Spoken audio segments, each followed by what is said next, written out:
Quiero ver algunos temas que creo que son importantes para tener claros, aunque muchos de ustedes habrán analizado estos temas en retórica, vale la pena afirmarlos, ¿ok? Para las próximas 18 semanas que van a tener, 18, 16 semanas que va a tener el curso de Proceso 1. Son 6 temas que quiero analizar con ustedes.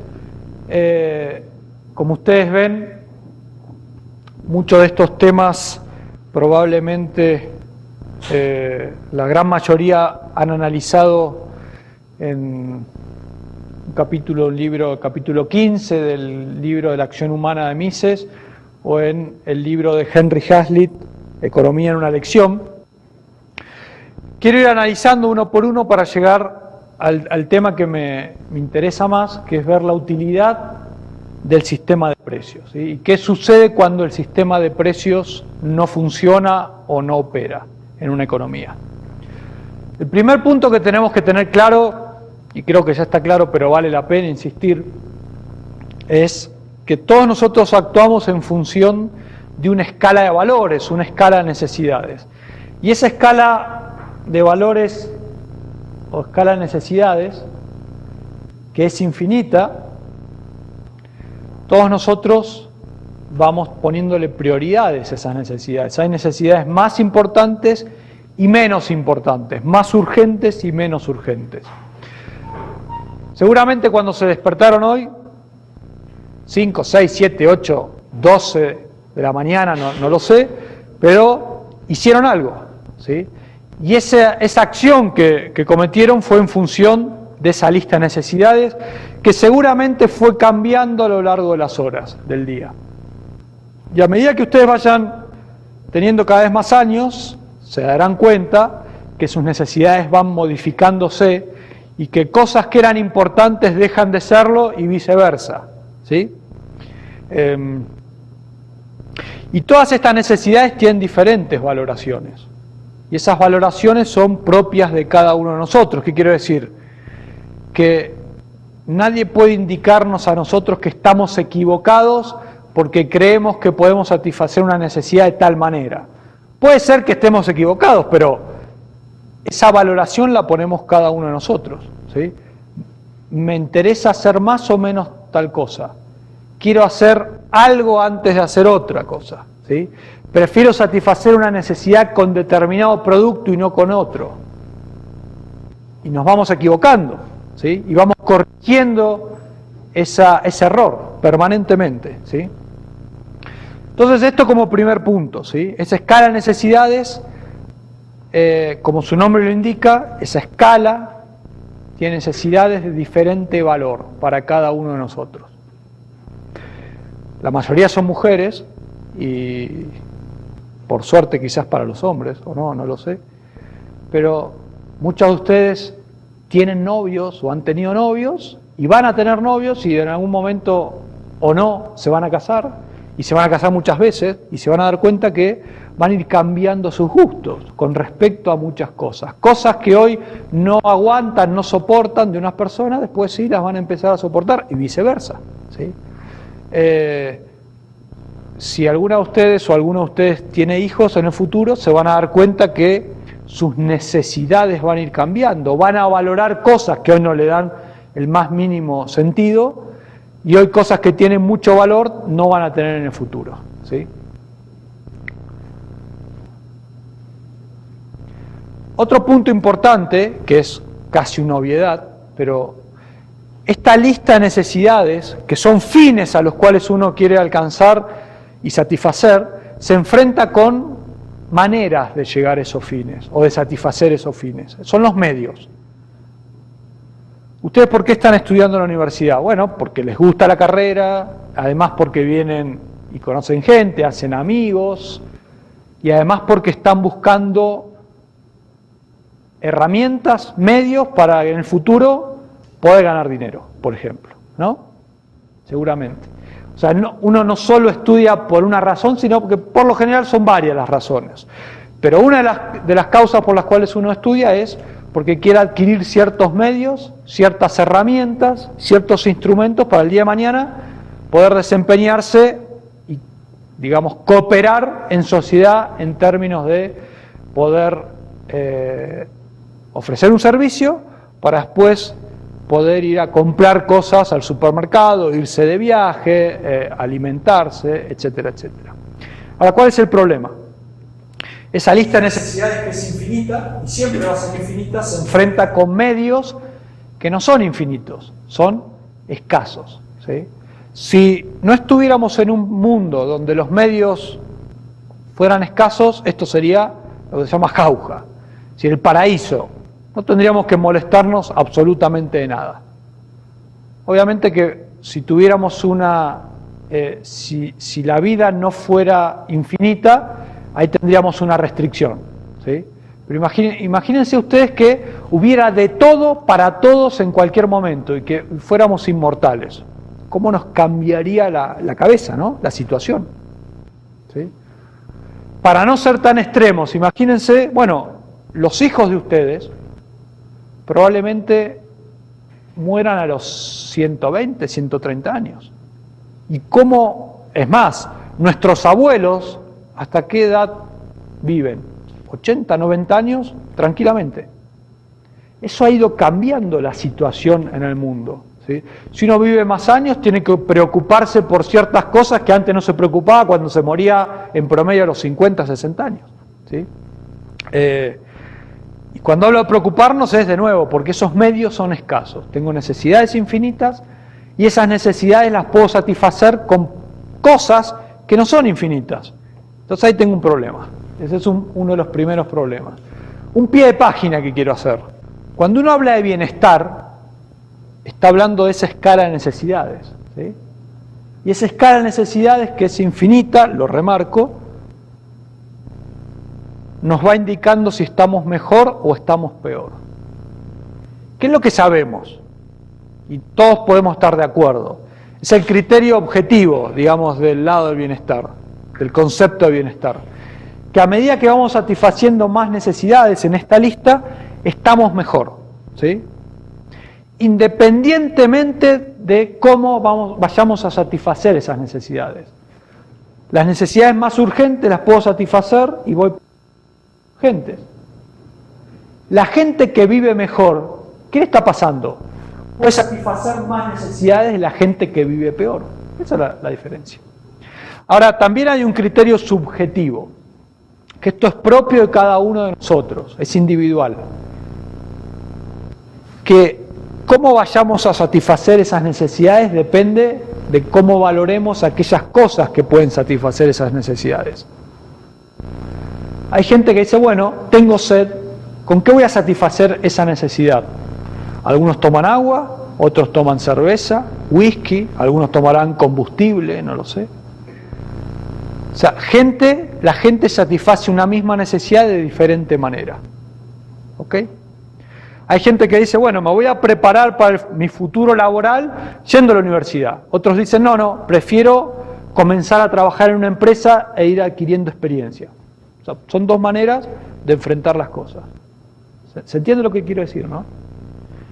Se puede llegar de diferentes maneras a satisfacer una misma necesidad.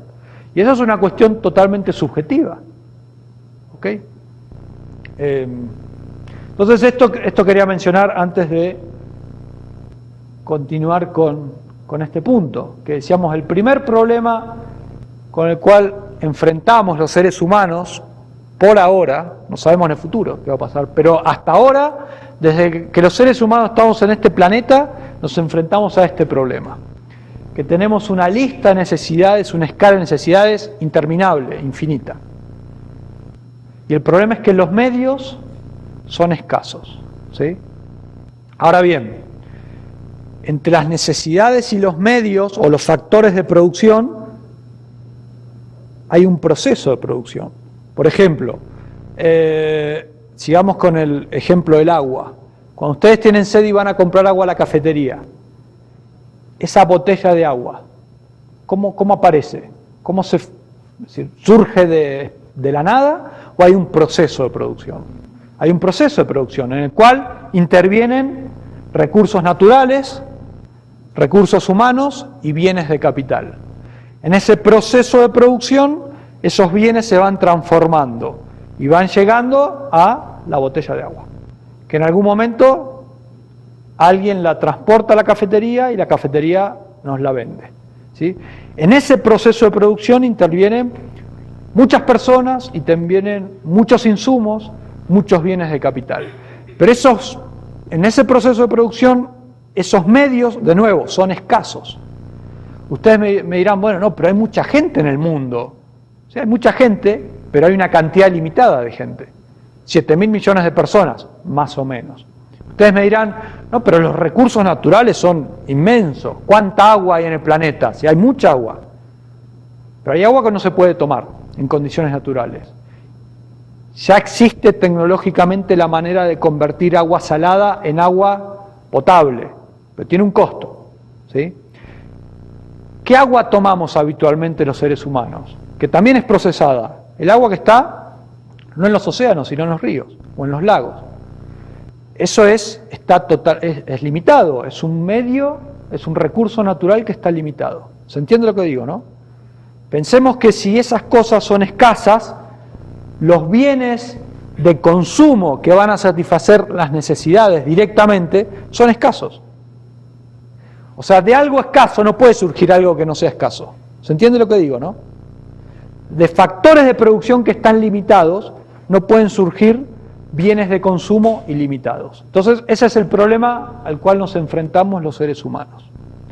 De lo contrario, estaríamos en el paraíso.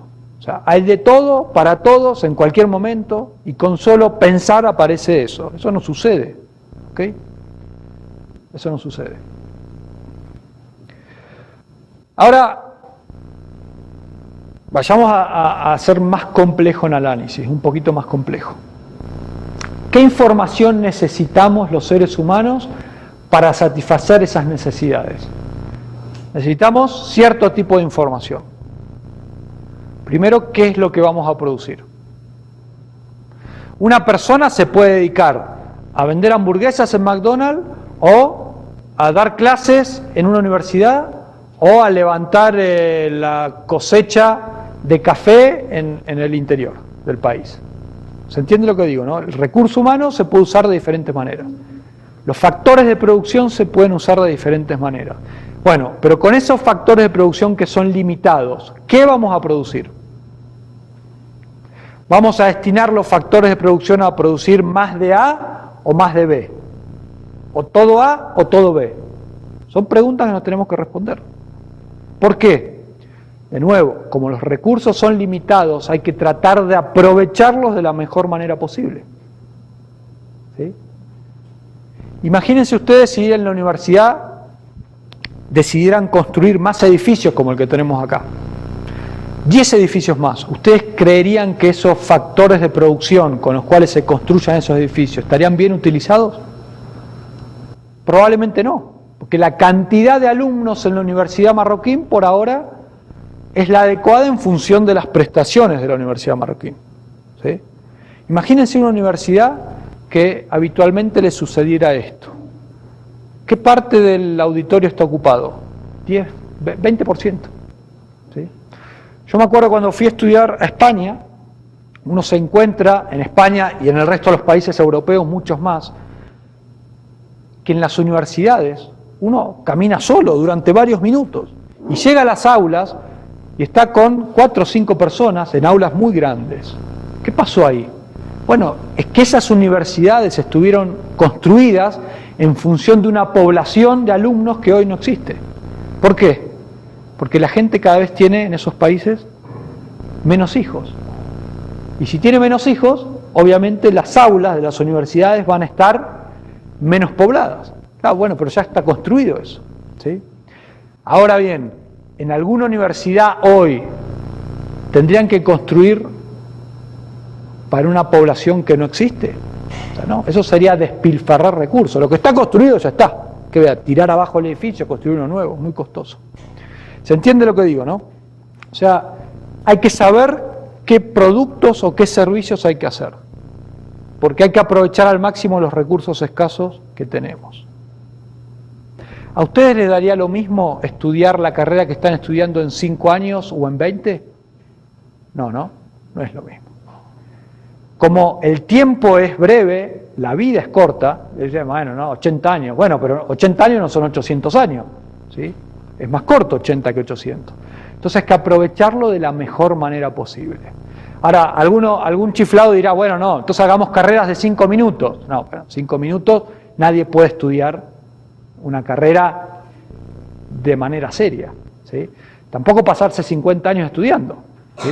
Entonces, no es lo mismo venir 5 años a la universidad que venir 10 o 20, aunque hay gente que se pasa la adolescencia, la juventud y el periodo de adultez estudiando y bueno, no termina nunca, ¿sí? Termina en los 40, 60, no sé.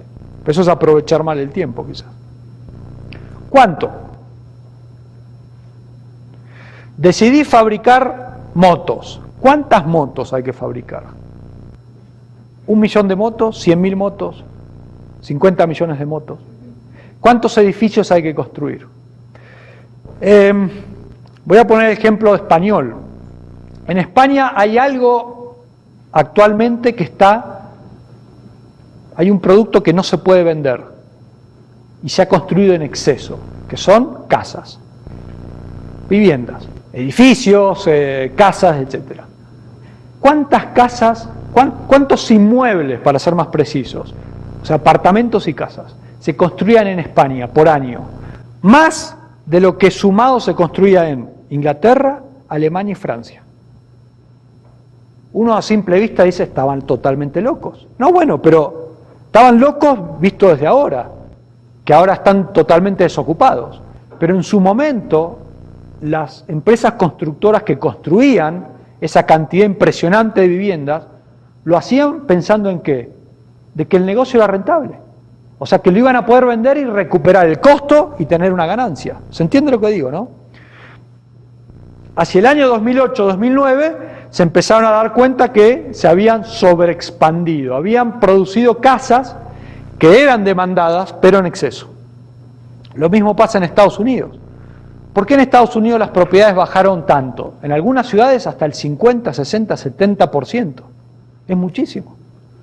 Algo que los constructores habían pensado en vender en $200.000, hoy lo venden en 120, 130, con suerte. O sea, ¿en qué erraron? ¿En qué fallaron? Que construyeron aquello que creyeron que había demanda, pero lo construyeron en exceso. No es que la gente no iba a demandar, pero no iba a demandar en esa proporción. Entonces, al sacar recursos para construir muchas viviendas, dejaron de hacer otras cosas, que quizás eran más demandadas. ¿Okay? ¿Cuándo? ¿Cuándo? A ver, siempre pongo el mismo ejemplo, pero a mí me gusta. En Guatemala, como las estaciones climáticas no están tan marcadas, no sucede habitualmente, pero imagínense en Nueva York. En Nueva York las estaciones están muy marcadas. Cuando es verano, el calor es muy intenso, y cuando es invierno, el frío también. El fabricante de gorros de lana en Nueva York, ¿cuándo sabe que tiene que tener listos los gorros? ¿En diciembre, enero o en junio, julio? Más vale que lo tenga cerca de fin de año, porque si los tiene a mitad de año vas a ver que no los va a poder vender, los va a tener que salir a regalar. ¿Se entiende lo que digo, no? El timing es muy importante también, no solo saber qué producir ni y cuánto, sino cuándo producir. ¿Ok? ¿Cómo producirlo? ¿Qué significa esto? ¿Qué factores de producción me van a servir para fabricar eso? ¿Sí? Un gorro de lana lo puedo fabricar de diferentes maneras. Con una máquina o con una señora, con las agujas como nuestras abuelas que tejían. Son dos maneras de hacerlo. ¿Ok? Eso también hay que tenerlo en cuenta. ¿Cómo voy a fabricar carros? ¿De manera artesanal, con mucha gente alrededor del producto haciendo el carro? ¿O con una fábrica totalmente automatizada, donde hay una sola persona que apacha un botón y la línea de producción va llevando el carro y las máquinas, los robots lo van armando? Son dos maneras de hacerlo. ¿Okay? Ahora, todas estas preguntas que son necesarias responderse, o sea, si no quiero despilfarrar recursos, ¿sí? ¿Las podemos responder? Depende, ¿sí? ¿Y depende de qué? De qué tan grande es la sociedad. No sé si alguno de ustedes leyó la novela esa de Robinson Crusoe, pero rápidamente, Robinson Crusoe, ¿quién es? Un náufrago que llega a una isla, el resto de los viajeros del barco murieron o no se sabe qué pasó, pero el tipo llega a una isla. Está solo en la isla. Entonces, Robinson, cada vez que se levanta por la mañana y está solo en esa isla, ¿se puede responder esas preguntas con un margen de error razonable? O sea, no fallando demasiados en la respuesta. Él se levanta, está solo, ¿no? Él dice, tengo hambre. ¿Qué tiene que salir a buscar? El alimento para alimentarse a sí mismo. ¿Se entiende lo que digo? O sea, si a él le gusta, no sé, comer pescado, y él sabe que con 2 pescados va a poder saciar su necesidad, ¿va a destinar más tiempo del necesario? O sea, ¿va a pescar por día 10 peces? No, solo necesita 2. Si no puedes estoquear los 8 peces restantes, no tiene sentido pescar 10. Solo tiene sentido pescar 2 y dedicar otras horas de su tiempo a hacer otras cosas. ¿Se entiende, no? ¿Se puede responder la pregunta ¿qué voy a producir? Sí, lo puede hacer. Porque él conoce su escala de necesidades. ¿La conoce o no? Sí. Después la escala de necesidades de él puede ir variando, pero la conoce en el momento. ¿Cuánto producir? ¿Lo puede responder? Sí. Después dice, bueno, en realidad pesqué 2 peces y me quedé con hambre. ¿Por qué no pesqué otro? Bueno, me puedo equivocar. Entonces al otro día, ¿qué hace? En vez de 2, pesca 3. Listo. Corrige el error. ¿Cuándo pescar? ¿Cuándo pescar? Y un rato antes de tener hambre. ¿Se entiende, no? No tiene sentido tener los peces, el pescado listo cuando no tenga hambre. ¿Se entiende? ¿Qué cosa? ¿Cuánto? ¿Cuándo y cómo? ¿Cómo pescar de la manera más eficiente posible? ¿Qué significa eso? Tratar de obtener ese producto con el menor esfuerzo posible. La gente actúa de esa manera, ¿o no? ¿Sí? La gente trata de ser lo más eficiente posible para llegar a un resultado. Entonces, ¿cómo lo va a hacer? Bueno, depende cuáles son los medios de producción del cual disponga en la isla. Por ejemplo, él dice, bueno, ¿cuántas maneras hay de pescar? Varias. Una es con la mano, complicado. Otra, ¿cuál es? No sé, a cascotazos. ¿Sí? Se acerca a la costa y cada vez que ve un pez, un cascotazo en la cabeza a un pez. También es complicado. Otras maneras más sencillas, ¿cuáles son? Tener una caña de pescar. Claro, pero para tener una caña de pescar, ¿qué tengo que salir a buscar por la isla? Madera y otros elementos más para hacer la caña. Y si no hay madera, ahí tengo una restricción. Entonces tendré que pescar con la mano. ¿Sí? Otra es, no sé, fabricando una lanza. Y si no, haciendo una red, que sería genial porque tira la red y a los 5 minutos saca, no sé, 10 pescados. ¿Sí? 5 minutos. En vez de estar pasándose la tarde tratando de buscar con la mano un pez.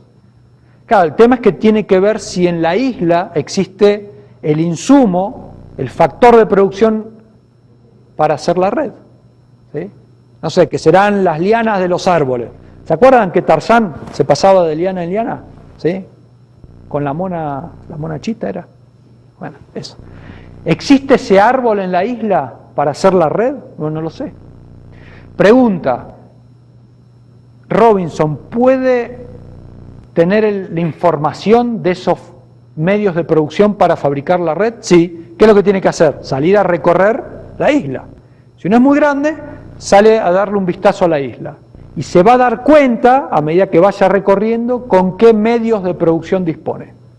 Y en función de esos medios, va a saber si va a salir a pescar con la mano, con piedras, o con una red, o con una caña de pescar. ¿Se entiende? Ahora, en la novela llega otra persona, que es Viernes. ¿Por qué le puso ese nombre? Era un indígena. Porque llegó el día viernes, obviamente. Se levantan por la mañana los dos, ¿sí?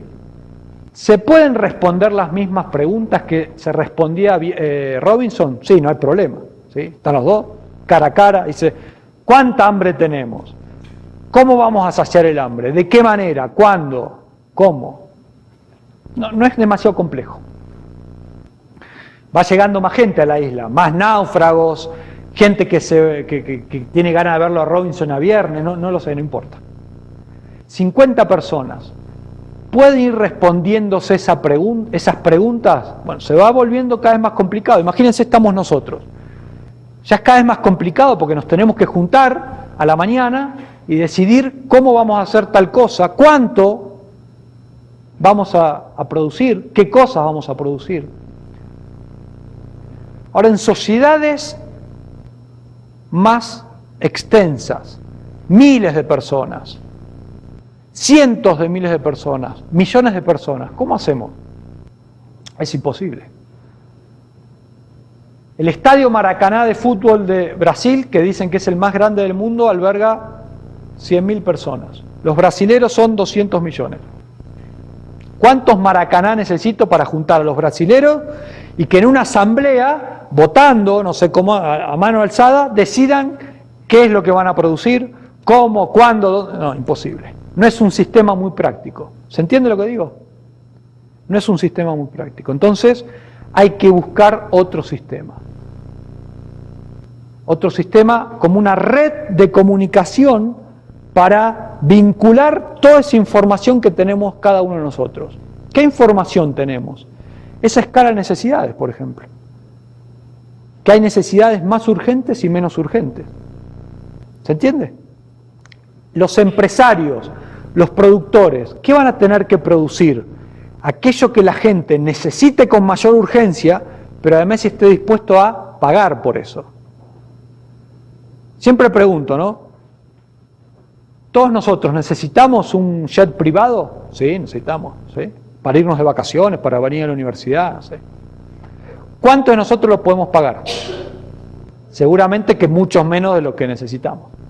Entonces, es importante producir bienes que necesitemos con urgencia, pero que podamos pagar. Si no, el empresario va a producir algo que la gente no pueda pagar. ¿Se entiende, no?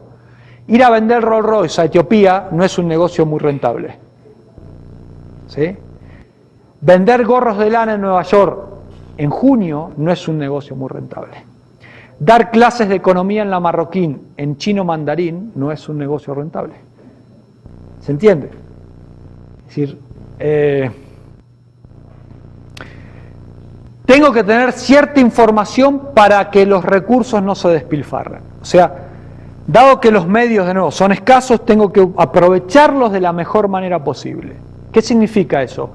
Producir en las proporciones adecuadas en función de la demanda. Fíjense, otro pie de página, ¿no? Cómo fue aumentando la población desde hace 12.000 años hasta la actualidad. 10.000 años antes de Cristo hasta la actualidad. Fíjense qué pasó.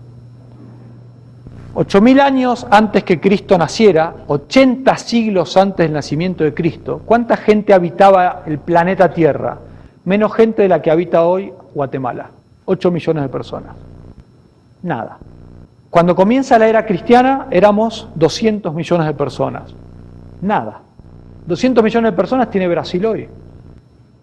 Son las 2/3 partes de la población de Estados Unidos. Toda esa cantidad de gente habitaba el globo. Muy poca. Hace 250 años éramos 800 millones de personas. También muy poco. Hoy, más o menos, aproximadamente, bueno, ya se supone que se superó esa valla, 7.000 y pico de millones de personas. O sea, fíjense lo que aumentó en los últimos, en los últimos 40 años se duplicó casi la población. Cuando nace Jesucristo, 1000 años después, todavía no se había duplicado la población en el mundo. Había aumentado solo 50%, de 200 a 300 millones. Y en los últimos 40 años casi se duplica la población. Impresionante. ¿Qué pasó en el medio? O sea, ¿qué pasó para que sucediera esto. En algún momento, ahí, por ahí, algo pasó en el planeta Tierra para que la cantidad de habitantes se disparara. Antes venía aumentando, pero no tanto. Aumentaba levemente. ¿Sí? ¿Qué sucedió en el planeta? En el planeta Tierra hace 250 años, un poco más, poco menos, hacia el 1750, principio del siglo XVIII, mediados del siglo XVIII, fin del siglo XVIII, comienzan en algunas regiones un proceso que se llamó, mal llamado revolución industrial. Mal llamado, ¿por qué? Porque una revolución es algo abrupto, de un día para el otro, ¿o no? La Revolución Francesa, en muy pocas semanas, cambia todo el régimen político en Francia. Una revolución, obviamente, un cambio abrupto. Pero la revolución industrial no fue una revolución, fue un proceso que duró décadas, siglos si se quiere. Algunos países entraron en ese proceso de industrialización en el año alrededor del 1750 y otros países a fin del siglo XIX. ¿Sí? Inglaterra fue uno de los primeros, Alemania uno de los últimos países que hoy es desarrollada que entra en ese proceso de industrialización. Como consecuencia de ese proceso, la gente puede vivir más tiempo y más gente puede vivir. Por eso el salto en la cantidad de gente. Fíjense, en ese momento eran menos de 1.000 millones, hoy somos 7 veces más, en un periodo de 2 siglos y medio, muy poco tiempo. 2 siglos y medio en la historia de la humanidad es absolutamente nada, ¿sí? Nada. ¿Hace cuánto que el ser humano está sobre la Tierra? El ser humano, a ver, el Homo sapiens, que somos nosotros, 50.000 años. O sea, de 50.000 años, 250 es una fracción de segundo prácticamente, si lo midiéramos en términos temporales. Entonces, las sociedades a lo largo de la historia de la humanidad van aumentando la cantidad de gente. O sea, ya no es Robinson. Bueno, un poco antes de esto, ¿no? 20.000 años antes de Cristo, ninguna población en el planeta Tierra, ninguna ciudad, ningún pueblo en el planeta Tierra superaba las 500 personas. 500 personas. ¿Qué pasó después? Bueno, pasó que la gente empezó a criar animales, pasó que la gente empezó a sembrar y cosechar, y eso permitía tener más alimentos y almacenar los alimentos. Con lo cual, si había una mala cosecha, tenía estoqueado alimentos de la cosecha anterior. ¿Se entiende, no? Antes la gente, ¿cómo sobrevivía? Cazando animales. Cuando se terminaban los animales, había que trasladarse a otro lado. Por eso eran nómades las poblaciones. Porque una vez que agotaba el recurso, me tenía que trasladar a otro lado. Con la revolución agrícola, cuando ya puedo sembrar y cosechar, me puedo establecer. Y cuando puedo criar animales también. Entonces ahí se empiezan a formar las ciudades. La Ciudad de México debe ser la ciudad más grande del planeta, más o menos, y San Pablo. Pero la Ciudad de México, ¿cuántos habitantes tiene? 20 millones, 25 millones de habitantes. 25 millones de habitantes. Hace 10.000 años la población era la tercera parte de la Ciudad de México hoy. Impresionante, la tercera parte. Entonces, volviendo al punto, ¿qué es lo que tenemos hoy? Tenemos sociedades de millones de personas en un contexto donde obviamente hay recursos escasos y necesidades infinitas y la información está dispersa. ¿Qué significa que la información está dispersa? Bueno, al revés de lo que le pasa a Robinson Crusoe. Cuando Robinson Crusoe está solo o está con su amigo Viernes o con 10, 20, 30 personas más, la información está concentrada. ¿Qué significa eso? Que esas 30, 20 o 3 personas tienen toda la información necesaria para asignar los recursos de manera eficiente. ¿Qué significa eso? Que van a producir lo que necesitan, en la cantidad que necesitan, en el momento que necesitan y disponen de los medios más o menos adecuados para producir eso. ¿Se entiende? Ahora, cuando la población comienza a ampliarse, ya no tengo esa información concentrada. Esa información está dispersa. No sé si leyeron en Retórica un cuentito que se llama Yo lápiz. ¿Lo leyeron? No. Es un cuento de un economista que se llamaba Leonard Read, que lo escribe en la década del 50, fines de los 50. Y el cuento es el lápiz hablando de sí mismo, de cómo se fue formando el lápiz. Un lápiz de estas características. Entonces dice, bueno, ¿qué tengo yo? Dice el lápiz. Una goma de borrar, básicamente, ¿no? Pintura o barniz, madera y grafito. Esos son los componentes básicos. Y dice el lápiz, para construirme fueron necesarias miles, decenas de miles de personas, un montón de insumos necesarios, diferentes maquinarias, equipos. Es más, gente que vive en diferentes lugares del planeta y nunca se conocieron, hablan diferentes idiomas, con diferentes religiones, y a pesar de eso me pudieron construir. ¿Sí? ¿Cómo fue posible ese milagro, entre comillas? Bueno, ese milagro fue posible porque cada uno de los que aportaban los elementos para construir el lápiz tenían incentivos para hacer eso. ¿Qué incentivos? Los que entran a la mina a sacar el grafito, los que fabrican el barniz para pintar el lápiz, los que fabrican, los que hacen la madera y los que hacen la goma de borrar. ¿Por qué una persona estaría incentivada para... ¿Con qué se hace la goma de borrar? Con caucho. ¿Sí? En África antes, o en la India, en Brasil o en China. ¿Cuándo una persona le encuentra sentido a producir gomas de borrar? Cuando va a tener una ganancia. Si pierde plata no lo hace, si gana plata sí. Lo mismo para el resto de los componentes. O sea, ¿qué estoy queriendo decir con esto? Que el sistema de ganancias y pérdidas es lo que hace que los empresarios sepan si están asignando bien o mal los recursos. ¿Se entiende lo que digo? Si la gente deja de comer carne de vaca, ¿qué es lo que tienen que hacer los supermercados? Dejar de comprar ese producto, porque se están dando cuenta que en la góndola no se vende, ¿sí? No hay rotación de ese producto. Entonces, al dejar de comprar ese producto, los supermercados le están enviando una señal ¿a quiénes? A los frigoríficos. Y los frigoríficos, a su vez, ¿a quiénes? A los que crían las vacas. ¿Cómo le mandan esa señal? ¿Comunicándose por teléfono? No.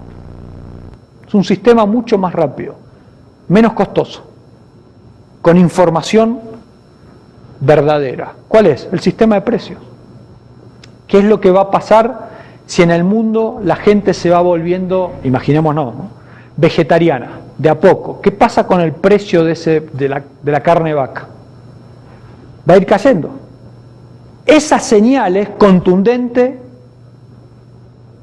y va a transmitir una señal directa, ¿sí?, a todos los que están en ese proceso de producción, que es desde el campo donde están las vacas hasta la góndola del supermercado donde se vende el producto.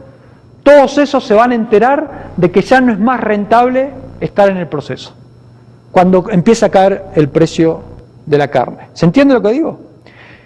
La menor demanda de carne hace que el precio de la carne comience a caer. Entonces ya no es más rentable para el supermercado tener espacio para vender ese producto, porque es mejor tener otros productos más rentables.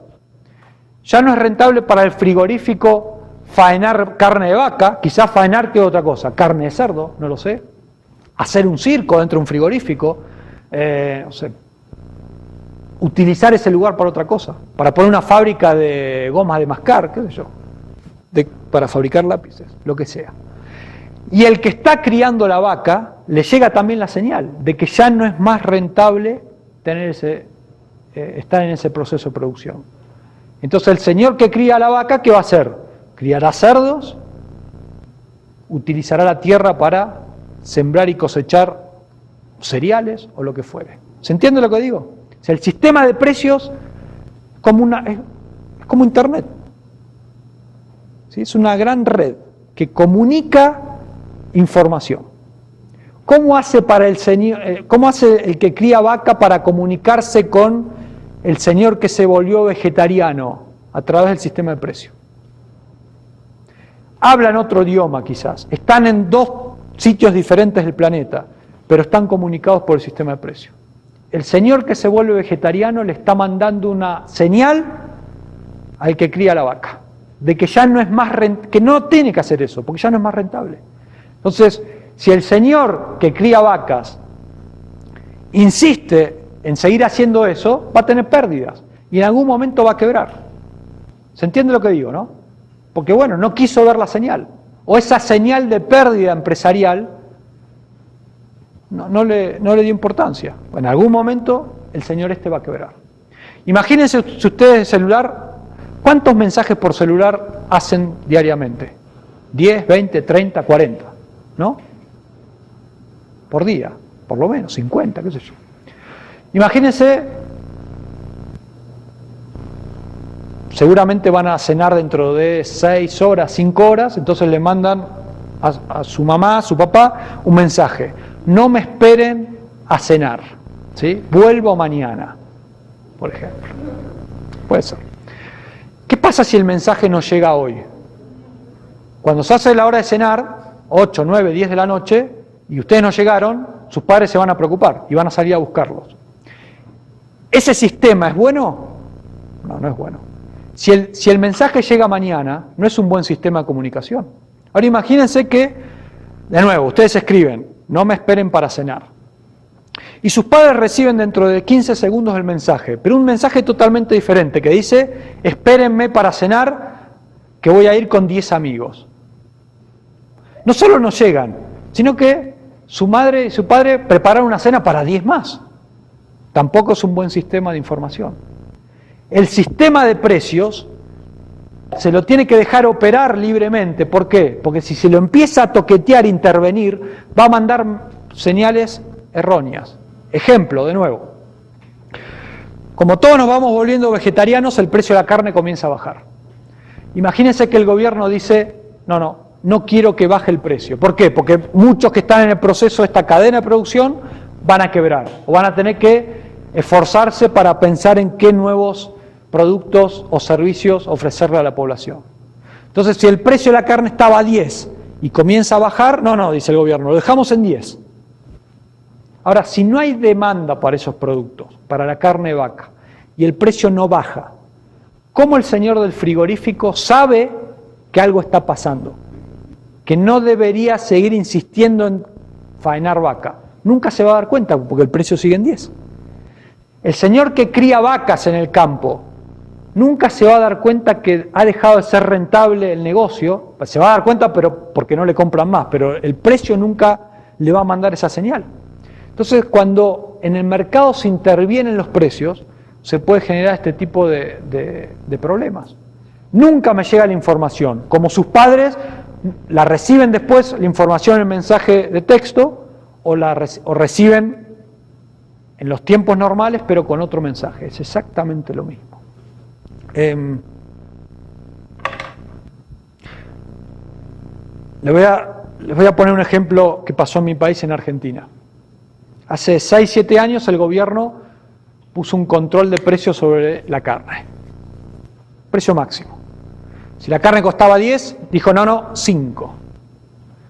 Todos felices, todos los carnívoros, digámoslo así, felices, ¿sí? La carne era casi, no gratuita, pero muy barata. Y durante muchos años la gente comía carne todos los días, y mucha carne. ¿Por qué? Porque era más barato comer carne que comer otra cosa. ¿Qué empezó a suceder?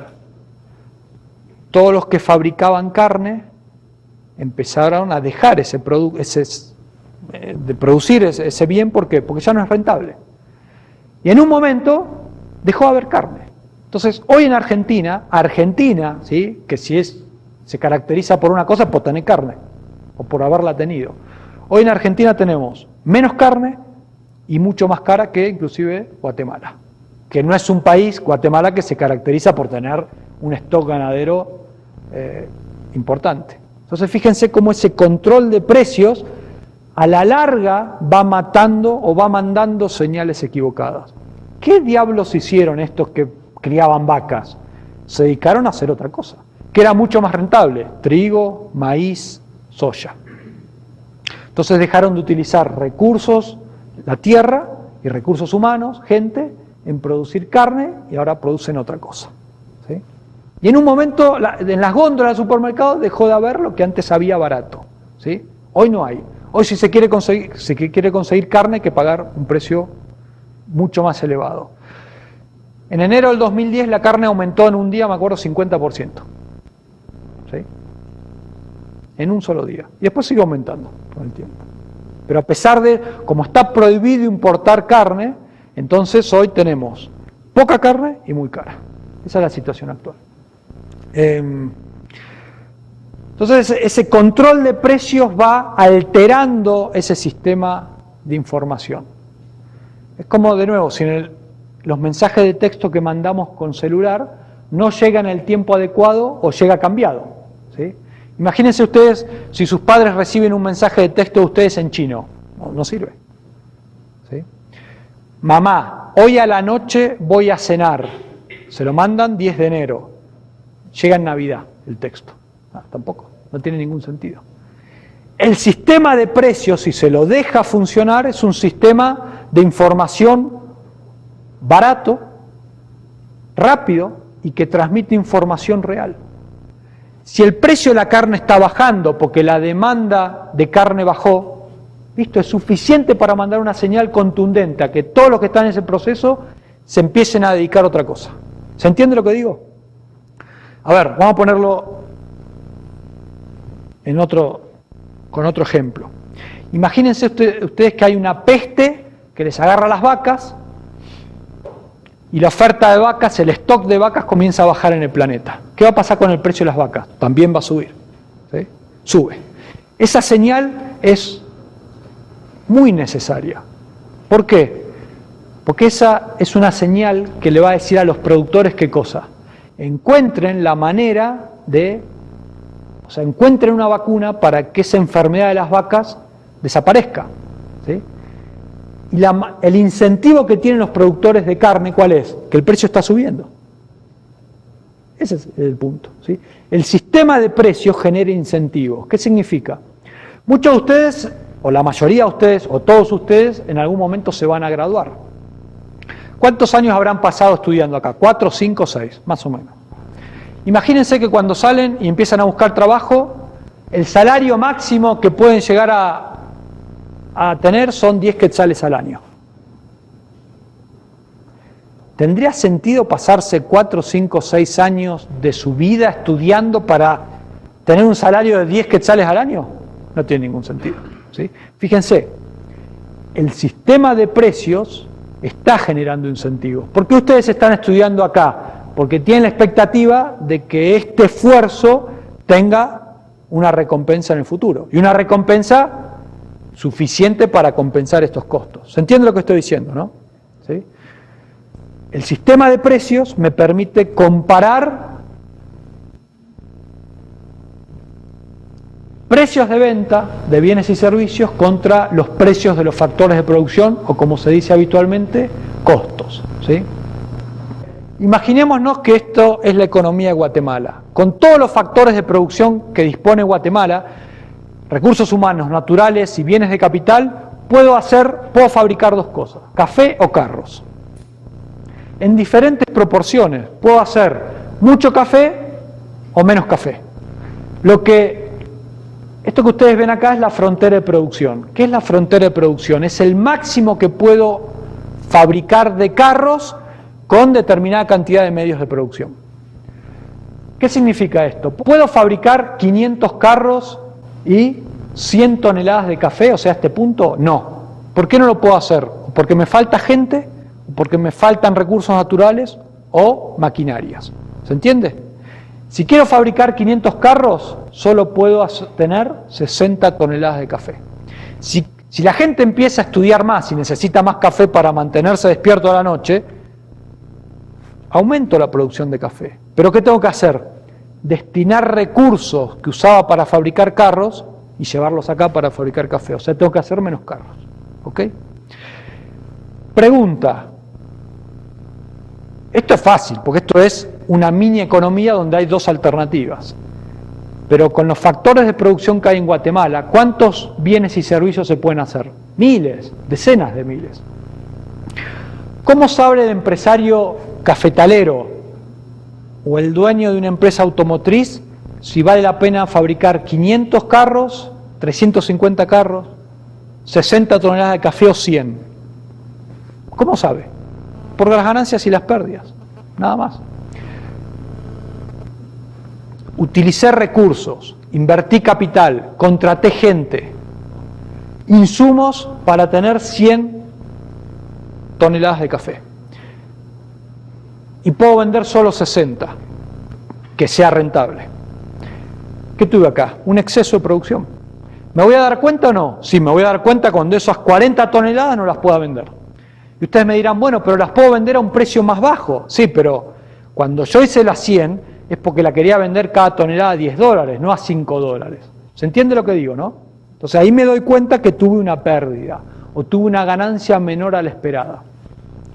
Lo mismo para el señor que vende carros. Fabriqué 350 carros.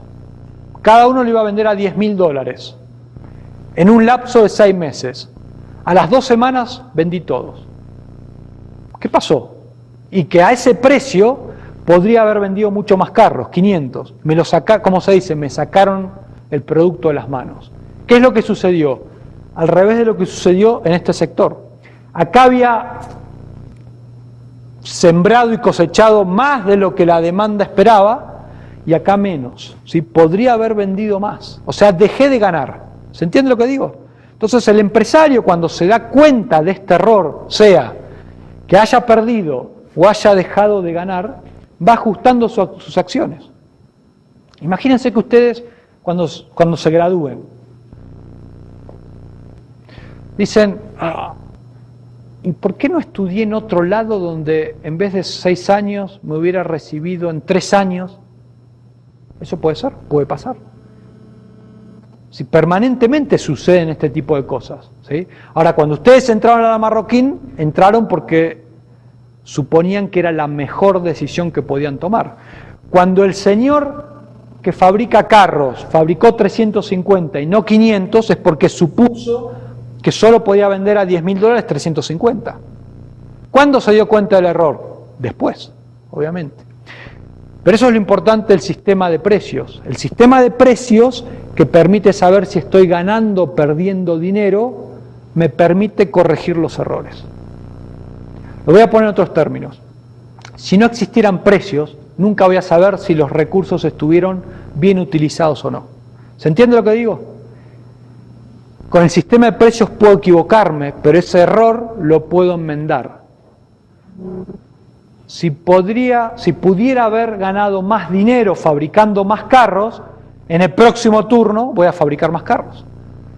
Si pudiera haber perdido menos dinero sembrando y cosechando menos café, en la próxima lo voy a hacer. No voy a insistir en el error. Pero eso lo sé una vez que tengo información. Por eso es muy importante el sistema de precios.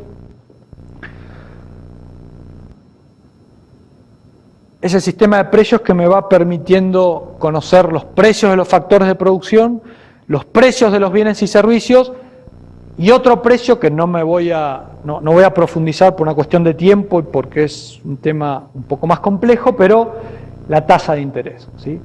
Todo esto, el mercado del crédito, de los bienes y servicios finales y de los factores, nos va permitiendo en el mercado, donde hay millones de personas, donde la información está dispersa, conectar toda esa información. O sea, en aquellos países donde los precios comienzan a ser adulterados, toqueteados, esa información no llega a donde tiene que llegar. Entonces se produce más de lo que se debería producir en algunos sectores y se produce menos en otros. ¿Por qué? ¿Porque los empresarios son estúpidos? No, porque la información no llega. ¿Sí? ¿Cómo puede ser que en España se hayan construido tantas viviendas? Hoy en España hay 2 millones de viviendas sin venderse, nuevas. 2 millones. O sea, ¿cuánta gente vive en una vivienda promedio? 3, 4 personas. O sea, hay viviendas para 6 u 8 millones de personas que se construyeron y no se vendieron. A ver, no se vendieron al precio que los que lo construyeron quieren venderlo. O sea, imagínense si un constructor dice, bueno, está bien, no la pude vender en estos 2 años, lo vendo por €1. ¿Qué hacemos? Nos tomamos el avión y compramos, ¿cuántas viviendas? 100 viviendas por lo menos. Lo que estoy diciendo es que no se venden al precio esperado, ¿sí?, de los constructores. Eso fue un error. ¿Por qué fue un error? Porque la tasa de interés en España estaba artificialmente muy baja. No voy a empezar a hablar de las causas, pero digo, si la tasa de interés tenía que estar al 10%, estaba al 2%. Entonces, ¿qué pasaba? Los que tomaban crédito para comprar casa decían, la cuota en vez de ser de 100 es de 40, me endeudo para comprar una casa. Los constructores, ¿qué hacían? Tomaban crédito de los bancos, que era más barato, y con esos créditos construían casas. Ahora, esa señal era equivocada. Cuando esa tasa comenzó a subir, todo este negocio se vino abajo. ¿Se entiende lo que estoy diciendo? En Argentina, ¿qué pasó? En un momento la carne dejó de ser barata y los precios tuvieron que ser liberados para que alguien le encontrara sentido a empezar a criar vacas de nuevo. Pero como ese ciclo ganadero tarda 3 años, va a pasar un tiempo para que nuevamente haya la cantidad suficiente de carne en las góndolas. Entonces, ¿qué es lo que ustedes van a estudiar a lo largo del proceso económico 1, básicamente? Ustedes van a estudiar esto que están viendo acá. Cómo en un contexto de información dispersa, ¿se entiende cuando hablo de información dispersa, no? Somos millones de personas, cada uno con nuestra escala de necesidades, y hay factores de producción desperdigados por todo el planeta que no sabemos si existen, cuánto hay de ellos y si están disponibles, ¿sí? Y toda esta información se vincula en una gran red que es el sistema de precios, ¿sí? Esto es lo que van los profesores a estudiar, analizar conjuntamente con ustedes. Cómo en un contexto de información dispersa se utilizan los recursos escasos de manera eficiente para satisfacer las necesidades más urgentes. ¿Se entiende el punto? O sea, esto es, digamos, la descripción breve de lo que van a analizar en Proceso Económico 1.